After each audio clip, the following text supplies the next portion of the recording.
नमस्कार। हमारे खास कार्यक्रम में आप सभी का स्वागत है। आपके साथ मैं हूं प्रशंसा। भगवान शिव, जिनका ना आदि ना अंत, ना आकार ना प्रकार, वो जितने भोले हैं उतने ही विकराल भी हैं। इसलिए तो उन्हें कहते हैं देवों के देव महादेव। सावन का पवित्र महीना शुरू हो चुका है। कहा जाता है कि सावन का महीना भगवान शिव को समर्पित होता है।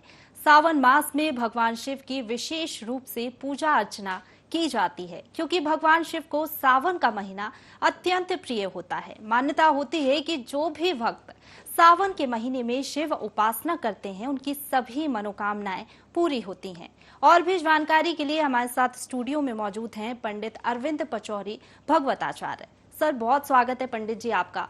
सबसे पहले तो मैं ये जानना चाहूंगी, सावन मास की जिस तरीके से शुरुआत हो गई है, सावन सोमवार आने वाला है, पहला सावन सोमवार पड़ने वाला है, तो शिव भक्तों में खासकर ये रहता है कैसे भगवान को प्रसन्न किया जाए। तो सबसे पहले मैं चाहूंगी कि आप बताइए कि किस तरीके से शिव भक्त भगवान भोलेनाथ को प्रसन्न कर सकते हैं।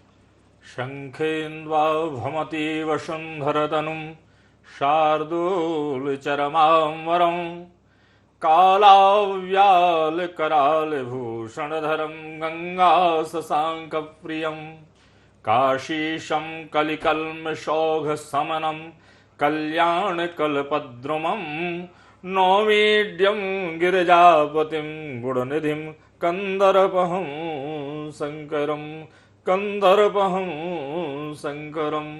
IND 24 के समस्त दर्शकों को हर हर महादेव सादर नमस्कार। भगवान भोले बाबा, भगवान शिव का जो है उत्सव मनाने का समय श्रावण पक्ष चल रहा है, श्रावण माह चल रहा है, जिसमें भक्त इस मास का, इन दिवसों का लिए बहुत आतुर रहते हैं। श्रावण सोमवार में मानो तो जहां तहां यत्र तत्र सर्वत्र हर हर महादेव ओम नमः शिवाय के जयकारे लगते हैं। वस्तुतः हमारे सनातनीय परंपरा में अगर देखा जाए, श्रावण मास हिंदी मास के अंतर्गत चौथा माह कहाता है, जिसमें कर्क राशि में चंद्रमा और कर्क राशि में सूर्य का प्रवेश होता है और भगवान भोले बाबा जो है के मस्तक पर चंद्रमा विराजमान है और कर्क राशि का स्वामी चंद्रमा है। जिन भक्तों का मन विचलित रहता है, विह्वलित रहता है, उनको आह्लादित कर देने वाले, यानी कि प्रसन्नता प्रदान करने वाले, चंचलम ही मना कृष्णा, क्योंकि व्यक्ति का, मानव का मन जो होता है वो चंचल होता है, आतुर होता है कुछ पाने के लिए। भगवान भोले बाबा की भक्ति करने से शीतलता, प्रसन्नता, आनंदता और व्यवस्था समाप्त हो जाती है, यानी कि भगवान की भक्ति, भगवान की साधना में तल्लीन हो जाता है। एक नई उमंग, नई ऊर्जा के साथ हम यत्र तत्र सर्वत्र पर्यावरण में भी हरियाली देखते हैं, जहां तहां उमंगता, सुहावना मौसम दिखाई देता है। अर्थात यह मास मेरे भोले बाबा शंकर देव का है, तो निश्चित ही इनकी साधना करने में भगवान यथाशीघ्र प्रसन्न होती है। एक बात और कही जाती है कि भगवान भोले बाबा की जब हम साधना करते हैं तो जल धारा शिव प्रिय, भगवान के लिए जल की धारा परम प्रिय होती है। और श्रावण मास में मेघ भी अच्छे बरसते हैं, जो है बादलों से वर्षा होती है, मेघों की वर्षा होती है। तो कहीं ना कहीं भगवान भोले बाबा के लिए यह मास विशेष आनंद का और प्रसन्नता करने के लिए विशेष मास होता है। जी बिल्कुल, मैं आपसे जानना चाहूंगी पंडित जी, जिस तरीके से आपने जिक्र किया, तो सावन मास की मान्यताएं क्या हैं और सावन मास में ही शिव की विशेष तौर पर पूजा अर्चना क्यों की जाती है, और इसकी विधि विधान की बात की जाए, पूजा विधि की बात की जाए, तो इसकी पूजा विधि क्या होती है? देखिए, श्रावण जो मास है, श्रावण मास यानी चौथा माह हमारे सनातन परंपरा में कहा जाता है। 12 राशियां होती हैं, 12 माह होते हैं। 12 राशियों में 12 माह, कर्क श्रावण का जो है कर्क है और कर्क राशि चंद्रमा की राशि, और भगवान भोले बाबा के मस्तिष्क पर, जटाओं पर चंद्रमा दैदीप्यमान हो रहा है। चूंकि जल की धारा, जल की वृष्टि होती है, तो गंगा की कलकल छलछल के साथ धारा भी प्रवाह हो रही है। तो मुख्यतया तो भगवान भोले बाबा का शास्त्रों में ऐसा प्रमाण आया है कि पृथ्वी पर, धरा पर, आम्र पर कुछ ऐसे वृक्ष हैं, उन वृक्षों पर भगवान का वास होता है और अपने भक्तों के ऊपर शाश्वत कृपा करते हैं। इसलिए श्रावण मास का विशेष भगवान शिव की आराधना का, पूजन का, भजन का, तप का, ध्यान के लिए भगवान भोले बाबा के लिए विशेष बताया है। भगवान जो है चित्त में रहते हैं, प्रसन्न चित्त में रहते हैं, जो कि भक्तों के ऊपर शाश्वत कृपा करते हैं। पूजन कैसे की जाए? तो भगवान भोले बाबा का जब आप पूजन करते हैं तो प्रातः काल, आज के दिवस यानी कि सोमवार के दिवस, भगवान के लिए आप प्रातः काल स्नान करें, ब्रह्म मुहूर्त में स्नान करें। तदुपरांत स्नान करने के उपरांत शुद्ध आसन, शुद्ध विचार, बड़े ही पवित्रता के साथ शुद्ध वस्त्रों को धारण करें, मन को पवित्र रखें, सुंदर सी आसन लगाएं। बहुत से लोग पाषाण की मूर्तियां होती हैं, धातुओं की मूर्तियां होती हैं, रजत, ताम्र आदि आदि की, स्फटिक आदि की मूर्तियां होती हैं। कुछ लोग मृतिका के शिवलिंग का भी निर्माण करते हैं। तो जो स्वेच्छा हो, जो इच्छा हो, वैसे भगवान की मूर्ति का जो है शिवलिंग का निर्माण करें। सामग्री को एकत्रित करें। विशेष भगवान के लिए सामग्री दूध, दही, शक्कर, शहद आदि आदि घृत की व्यवस्था करें और ये पंचामृत तैयार करें। जल पर्याप्त मात्रा में तैयार करें। मूर्ति की स्थापना करें। श्वेत वस्त्र, पीत वस्त्र या रक्त वस्त्र एक पट्टे पर, चौकी पर रखें, भगवान भोले बाबा को वहां पर स्थापित कर दें।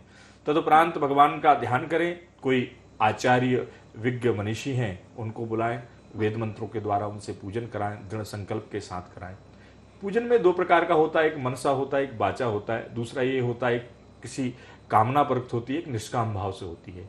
कामना से कर रहे हैं तो आचार्य से संकल्प कराएं, ब्राह्मण से संकल्प कराएं और अभिषेक के लिए आप तैयारी करें, ध्यान करें। तदुपरांत पुष्प अर्पण करें भगवान के लिए। कहें कि हमारे इस निज भवन में आप आइए, पधारिए, सुंदर सी आसन ग्रहण करिए और भगवान का ध्यान किया। तदुपरांत 4 बार जल छोड़ा, पाद्य, अर्घ, आचमनी और सर्वांग स्नान के लिए एक पात्र में जल लेकर के भगवान की शिवलिंग के ऊपर आप चढ़ा दें।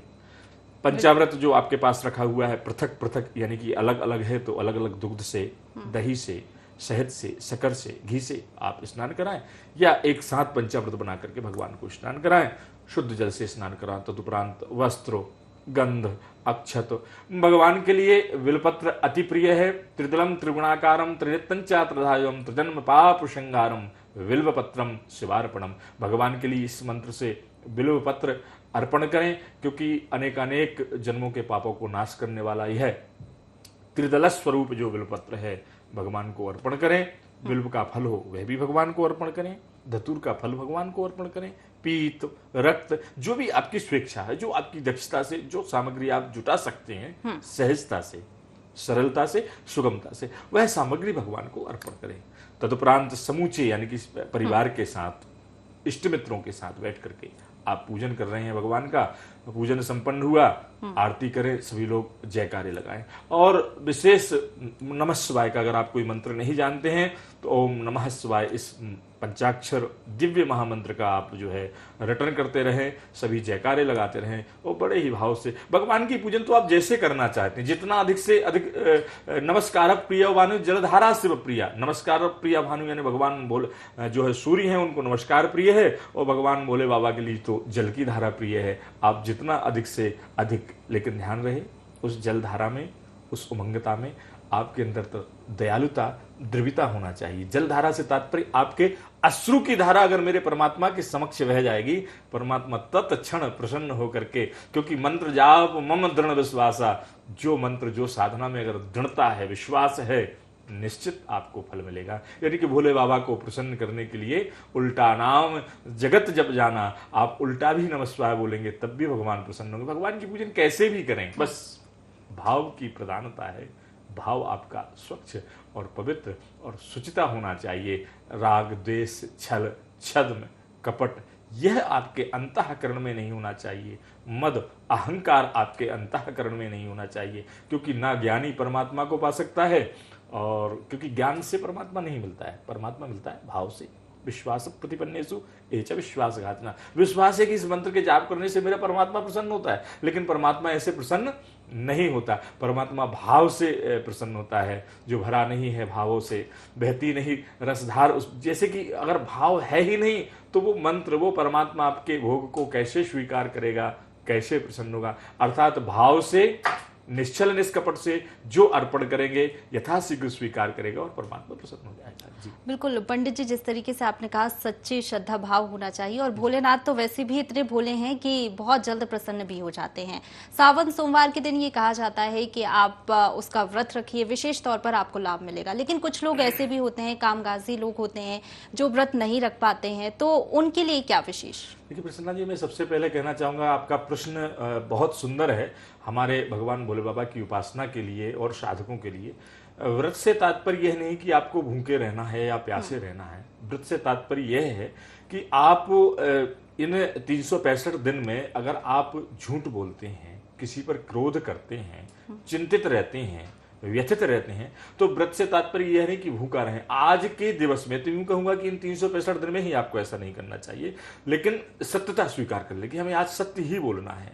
आप किसी के ऊपर कोई किसी के साथ छल छद्म नहीं करेंगे, यह आप आज विचार कर लें। आप मन में विचार कर लें कि हमारे कारण, हमारे बातों के कारण, हमारी वार्ता के कारण, हमारे भाषण के कारण किसी की आत्मा में हम कष्ट नहीं पहुंचाएंगे, किसी को दुखी नहीं करेंगे। चाहे हमारा कर्मचारी हो, चाहे चपरासी हो, चाहे नौकर हो, चाहे गोटकीपर हो, XYZ कोई भी हो, हम उसे परेशान नहीं करेंगे। यह भी एक जो है बहुत श्रेष्ठ व्रत कहलाएगा। व्रत रहना अर्थात उपवास करना अर्थात भूखे रहना नहीं है। व्रत में दृढ़ता के साथ संकल्पित होगी कि आज मुझे भगवान के चरणों में, मेरे भोले बाबा के चरणों में, मेरे आशुतोष मृत्युंजय महाकाल के चरणों में ही ध्यान लगाना है। सिर्फ और सिर्फ इस पंचाक्षर ओम नमः शिवाय का अनेक बार उच्चारण ही करना है, उनके चरणों में ही प्रीति लगाना है। और बड़ी दयालुता के साथ जो हमारे अंदर अहंकार है, मद है, जो भाव है, वह सब का परित्याग करके उनके चरणों में अनुराग, उनके चरणों में प्रीति, इस दृढ़ता का जो आपका व्रत होगा, मैं तो ये कहूंगा कि उस व्रत से श्रेष्ठ व्रत यह होगा। आज के दिवस आप एक दृढ़ संकल्प ले लें कि मैं कोई अच्छा परोपकार करूंगा, कोई अच्छा कार्य करूंगा, किसी दुखी को जो है मैं उसको सुख पहुंचाने का प्रयास करूंगा। या आज के दिवस में संकल्प लेता हूं, इन 365 दिवस में किसी एक के साथ मुझे बहुत कुछ अच्छा करना है। ये श्रेष्ठ व्रत कहलाएगा। भूखे रहना हमारा शास्त्र, हमारे ग्रंथ नहीं कहते हैं। भूख से तात्पर्य यह होता है, उपवास से तात्पर्य यह होता है कि आप भक्ति में आपका मन लग सके, आपको निद्रा तंद्रा ना सताए, आलस्य ना आए। क्योंकि जब हम भक्ति करते हैं, भक्ति जब भी हम भक्ति करते हैं, तो भक्ति की विशेषता है कि हमें आलस आता है, नींद आता है। आपने देखा होगा जमाएं आती हैं, लेटने का विचार करते हैं, और कुछ क्रिया करेंगे तब ऐसा नहीं होगा। लेकिन जब भगवान के लिए हम जब एकाग्रचित्त होकर के कोई कार्य करेंगे तो हमें निद्रा आएगी। अर्थात ज्यादा भोजन करने का तात्पर्य कि हमें निद्रा ना आए, आलस्य ना आए। तो आप छोटा मोटा भी खा सकते हैं, और जो वयो वृद्ध बुजुर्ग बालक हैं वह भी निश्चित अगर अपनी देह को संभाल सकते हैं, स्वस्थ हैं, तंदुरुस्त हैं, मस्त हैं, प्रसन्नचित्त हैं, तो भोजन का परित्याग करके आप दुग्ध या फल पान करके भी आप पूजन कर सकते हैं। वह भी आपका श्रेष्ठ व्रत कहलाएगा। या कम आहार, अल्प आहार करने के बाद भी अगर आप पूजन करेंगे, वह भी आपका व्रत कहलाएगा। व्रत भूखा रहने के लिए नहीं कहते हैं, उपवास भूखा रहने के लिए नहीं कहते कि आपको भूखा सता रही हो। क्योंकि अगर भूख और प्यास अगर आपको लगेगी तो भला आप किस मंत्र का जाप कर सकते हैं, कैसे साधना कर सकते हैं, कैसे पूजन अर्चन कर सकते हैं, कैसे आरती कर सकते हैं? क्योंकि आपका मन तो भोजन में लगा हुआ है, भूख में लगा हुआ है, पिपासा में लगा हुआ है, तो भगवान के मंत्र का जाप तो आप कर ही नहीं सकते। अर्थात जितना आप सहन कर सकें और जितना भगवान के चरणों में प्रीति लगा सकें, उस मंत्र का जाप कर सकें, मंत्र आपका मन एकाग्र रहे, तो आप बिल्कुल अपना भोजन करिएगा। बिल्कुल पंडित जी, बहुत अहम जानकारी आपने हमारे दर्शकों को दी है। एक और सवाल मेरा आपसे रहेगा, कहा जाता है कि शिवालयों में जाकर जल अभिषेक करें, लेकिन कुछ लोग नहीं जा पाते मंदिर और घर पर ही पूजा अर्चना करते, तो उनके लिए क्या विशेष जानकारी आप देना चाहेंगे? देखिए, जो शिवालय में जा सकते हैं वो शिवालय में जाकर के कहें। जो शिवालय में नहीं जा सकते हैं, दक्ष हैं या शरीर से थोड़े से अदक्षता है कि स्वास्थ्य है या वृद्ध हैं, तो वो या गृह कामकाजी हैं, तो वो घर में भी भगवान के प्राय सभी के यहाँ मंदिर होता है। मंदिर में कहीं ना कहीं भगवान शिव की लिंग की प्रतिमा होती है या भगवान शिवलिंग विराजे हुए होते हैं। क्योंकि अधिकतया देखा है कि हमारी बहनें, बेटियाँ या जो अर्धांगिनी धर्मपत्नियाँ होती हैं, माताएं, वो भगवान शिव की आराधना करती हैं, साधना करती हैं। तो प्राय हमारे सनातन धर्म में, सनातन जो धर्मावलंबी हैं, उनके यहाँ शिवलिंग पाए जाते हैं। तो आप घर में भी साधना कर सकते हैं, बेलपत्र, भस्म, पुष्प आदि चढ़ा करके, एक लोटा जल चढ़ा करके या कुछ जल का सिंचन करके आप घर में भी पूजन कर सकते हैं।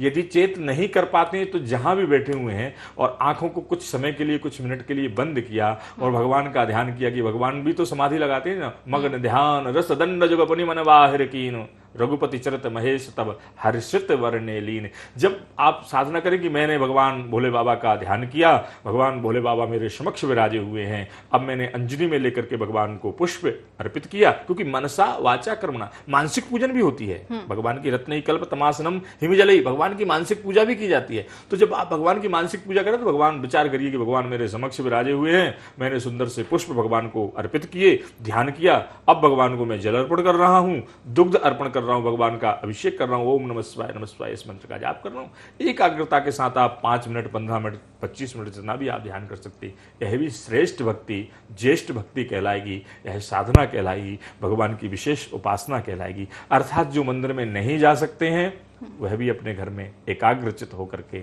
भगवान का स्मरण करें, वह भी श्रेष्ठ पूजा कहलाएगी। हमारे शास्त्रों में मनसा वाचा कर्मणा, यानी कि जो मनसा, जो मन में अंतःकरण में जो पूजन होती है, उस पूजन का भी विधान है।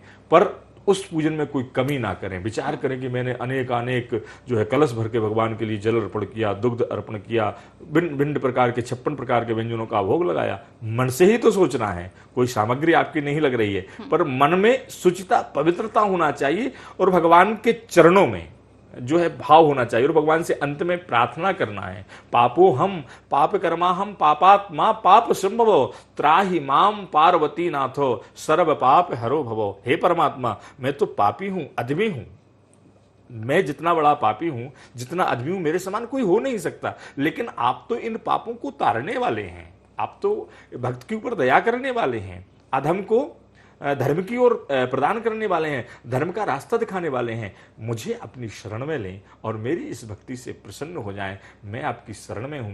आरार्त वाणी के साथ, अर्थात बड़े ही दयालुता के साथ, दृढ़ता के साथ, मन, हृदय, दिल आपका क्रंदित होना चाहिए, यानी कि रुदन होना चाहिए।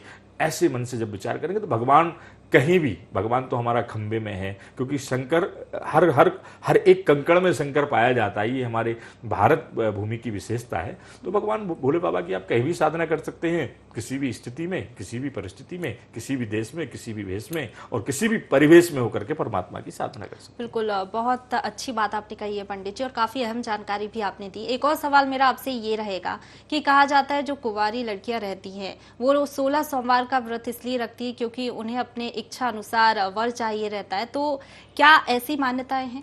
बिल्कुल, जो हमारी बहन बेटियां हैं वो अगर इस प्रकार का व्रत करती, वैसे भी 16 सोमवार या अनेक प्रकार के सोमवारों का व्रत बहन बेटियां हमारी करती, लेकिन ये जो श्रावण मास के 4 सोमवार हैं, ये विशेष 4, कभी 5 पड़ते हैं, कभी 3 भी पड़ते हैं, ये विशेष सोमवार हैं। और जिस कामना परत से, सकाम और निष्काम, ये सकाम हो गया कि कोई हमारी बहन बेटी अगर करती है तो माता गौरा और गणेश और पार्वती के सहित आप पूजन करें और गौरा जी को हरिद्रा यानी कि हल्दी का तिलक लगाएं, भगवान भोले बाबा के चरणों में हल्दी लगाएं, भगवान जो गणेश उनके मस्तक पर हल्दी लगाएं और इन दोनों उंगलियों से, अंगुष्ठा और आनका उंगली से हल्दी जो है भगवान भगवती गौरा पर आप चढ़ाएं। और आपने देखा होगा कि जब रुक्मणी जी का विवाह होना था भगवान कृष्ण के साथ और भगवान कृष्ण को किसी प्रकार का ज्ञात ही नहीं था, यद्यपि वह तो परमात्मा है, तो अब उन्होंने कुमारी पूजन यानी गौरा का पूजन किया था। ये वही गौरा हैं, भगवान भोले बाबा की अर्धांगिनी, हमारी त्रिलोक की अधिष्ठात्री पार्वती गौरा यही हैं, इन्हीं का पूजन हुआ था। अगर उनको मंत्र आता है तब मंत्र का उच्चारण करें। ओम क्लीम कात्यायनी महामायई महायोगिन्यधीश्वरी नंद गोप सुतम देवम पतिम में कुरुतोय नमः। कहते हैं कि भगवती यथाशीघ्र प्रसन्न होकर के मनो अभिलाषित, जो मन में इच्छा है, जो मन में स्वेच्छा है, ऐसा सुंदर सा वर जो है प्रदान करती हैं। और उस कन्या की, क्योंकि बहन जो हमारी बेटियां हैं, भगवान भोले बाबा, मेरे गणपति और माता गौरा यथाशीघ्र अपनी उन बेटियों पर प्रसन्न होकर के उनकी मनोहवलासित जो कामना है उसको पूर्ण करती हैं। अर्थात आप गौरा से जो मांगेंगे आपकी प्रसन्नता के लिए, आपकी खुशी के लिए, आपकी सकाम कामना के लिए निश्चित आपका वरदान पूरा होगा। लेकिन दृढ़ता और जो है विश्वास आपका अडिग होना चाहिए। बिल्कुल, विश्वास तो आपको हर चीज में होना चाहिए, चाहे कोई भी आप काम करें। एक और सवाल मेरा आपसे ये रहेगा, छात्रों के लिए क्या विशेष आप बताना चाहेंगे, विद्यार्थियों के लिए, क्योंकि कई एग्जाम की तैयारी करते हैं, ऐसे में विशेष तौर पर वो उतनी पूजा अर्चना नहीं कर पाते, उनके लिए क्या बताना चाहेंगे? देखिए, सर्वप्रथम तो मैं यह कहना चाहूँगा कि जो विद्यार्थी होते हैं, जो स्टूडेंट होते हैं, सर्वप्रथम उनकी पूजा, उनकी अर्चना, उनकी साधना उनकी एकाग्रता पढ़ाई और शिक्षा ही श्रेष्ठ है अभी वर्तमान काल में देखा जाए।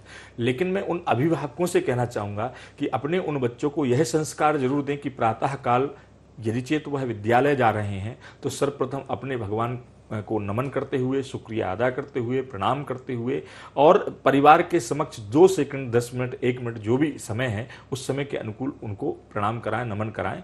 और यह भी नहीं कहूँगा कि विशेष रूप से उन्हें आराधना में लगाएं, पर 2 मिनट 5 मिनट की आराधना या आरती में सम्मिलित कराएं और बताएं कि हमारे भगवान बोले, क्योंकि हमारी संस्कृति, हमारा धर्म थोड़ा सा कहीं ना कहीं बच्चों से, आज की नव युवा जो पीढ़ी है उससे विलुप्त हो रहा है। लोगों को पता नहीं रहता, बच्चों को पता नहीं रहता कृष्ण कौन है, राम कौन है, यह शिव क्या है, इन्होंने क्या लीलाएं की हैं। तो यह सब जानकारी के लिए अभिभावकों को इसमें सचेत होना पड़ेगा। यदि चेत बालक बड़े हैं, कोई 5th, 6th या 7th क्लास में या अन्य कोई बड़ी क्लासों में है, तो वह निश्चित ही भगवान को जल चढ़ाएं। जल नहीं चढ़ा सकते तो तिलक भगवान भोले बाबा को श्वेत या पीत तिलक लगाएं और वह स्वयं तिलक को धारण करें। और तदुपरांत अगर पुष्प है घर में तो पुष्प अर्पित करने के बाद वो प्रणाम करते हुए, हे भगवान हमें जो है कुशाग्र बुद्धि प्रदान करें।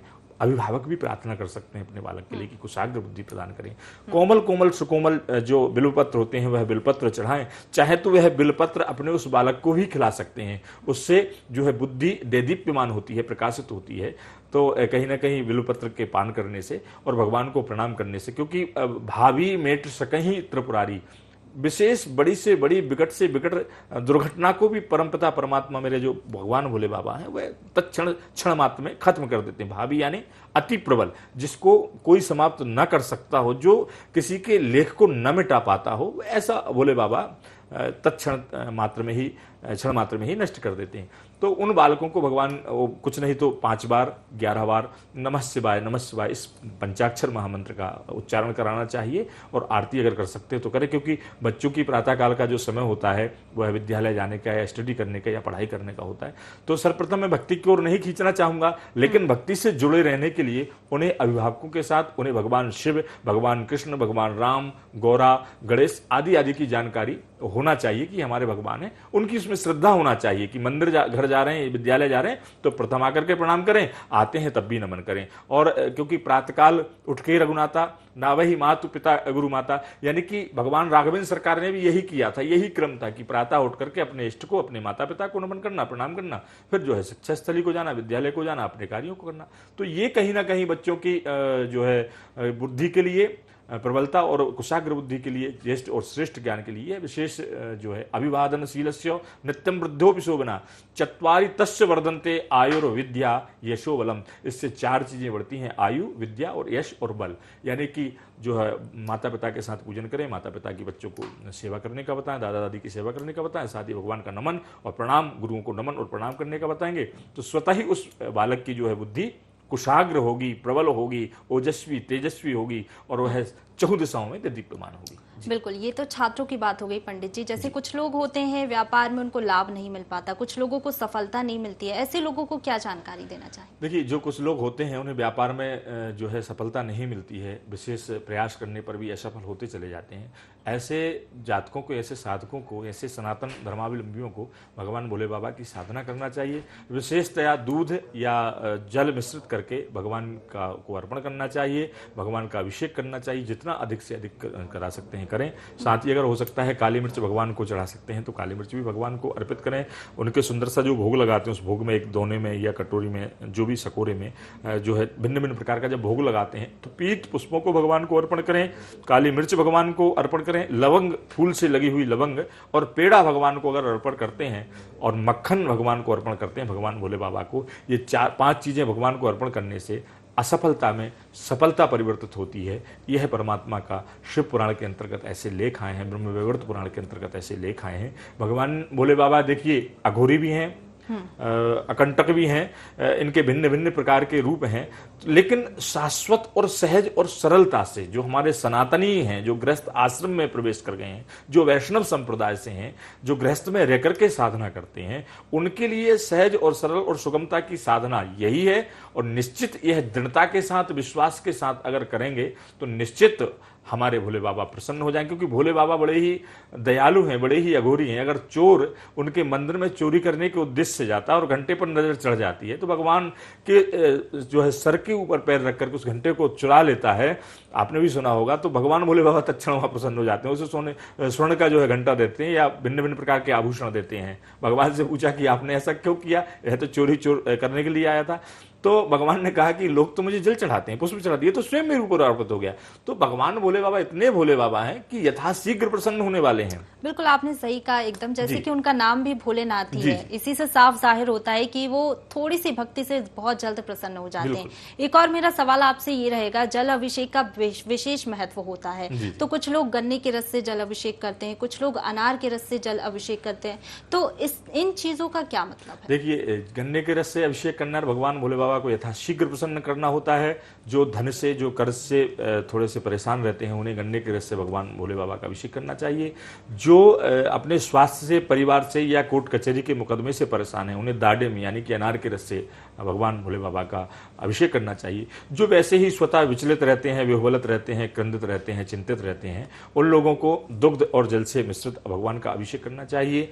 जो भगवान भोले बाबा का अभिषेक करते हैं, पूजन करते हैं, उसके बाद उन्हें स्वास्थ्य लाभ नहीं होता, अगर में कोई ना कोई बीमार पड़ा, उन्हें कुश के जल से अभिषेक करना चाहिए, यानी कि जल में कुशा को डुबो दिया, उसके बाद छान करके जल को उससे अभिषेक करेंगे। इससे यथाशीघ्र जो बीमारी होती है उससे छुटकारा पाता है। बिल्कुल, चलिए पंडित जी, बहुत अहम जानकारी आपने हमारे दर्शकों को दी है, बहुत शुक्रिया आपका हमारे साथ जुड़ने के लिए और तमाम जानकारी के लिए। तो सावन का पवित्र महीना 29 दिनों तक चलेगा, जिसमें 4 सावन सोमवार व्रत पड़ेंगे। आप सभी ने पंडित जी के द्वारा बताए उपायों का अगर आपने सुना है और सच्ची श्रद्धा के साथ अगर आप भगवान शिव की पूजा अर्चना करेंगे, तो निश्चित ही तौर पर भगवान आपसे जाहिर सी बात है प्रसन्न जरूर होंगे। इसी के साथ हमारे खास कार्यक्रम में इतना ही। आप सभी को IND24 की तरफ से सावन सोमवार की बहुत बहुत शुभकामनाएं।